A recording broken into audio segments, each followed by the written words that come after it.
Aku ada tengok satu video Akmal Saleh lah. Dia kata dia nak bagi lawyer dekat pendemo-pendemo yang kena tangkap depan Sogo semalam.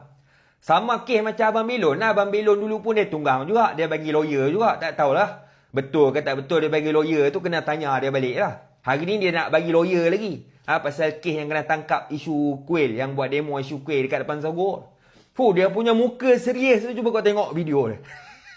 Kami Pergerakan Pemuda UMNO Malaysia ingin menawarkan khidmat Peguam Pemuda UMNO Malaysia secara percuma kepada mereka yang telah ditahan ini. Dia punya serius tu tak tahan tu. Yang kelakarnya dia buat macam parti UMNO ni baru wujud dalam Malaysia ni. Macam parti muda baru ada dalam Malaysia ni. Dia tak sedar ke? Yang kuil ni, yang tak ada lesen ni, kita panggil kuil secara haram ni.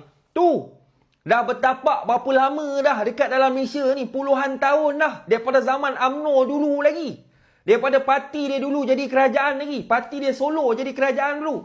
Hari ni baru nak bersuara. Hari ni baru nak nampak. Seolah-olahnya bercambah. Kuil ni yang tak ada lesen ni dalam Malaysia. Waktu Anwar Ibrahim jadi Perdana Menteri. Dia nak lawan ekonomi tak boleh. Puak-puak ni lah. Ada geng-geng walaun ke apa semua. Nak lawan ekonomi tak boleh.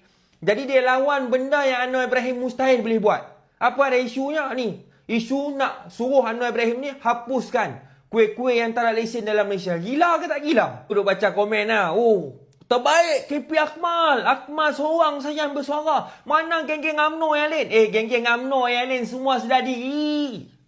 Semua tahu dah kes ni zaman UMNO dulu lagi. Diorang sedar diri. Ini kelemahan daripada kerajaan-kerajaan yang terdahulu. Akmal ni seorang ya, kulit tebal. Jadi diorang nak bersuara pun dia kesalahan diorang sendiri. Takkan diorang nak bersuara. Si Akmal ni lah baru muncul. Ni aku nak bagi tahu kau. Alang-alang Akmal ni nak bagi lawyer dekat pendemo-pendemo yang duk berdemo depan Sogo kena tangkap dengan polis tu. Bagi juga lawyer yang ni ada 3 orang India kena tangkap. Isu kes yang sama. Bagi lawyer juga. Kita nak tengok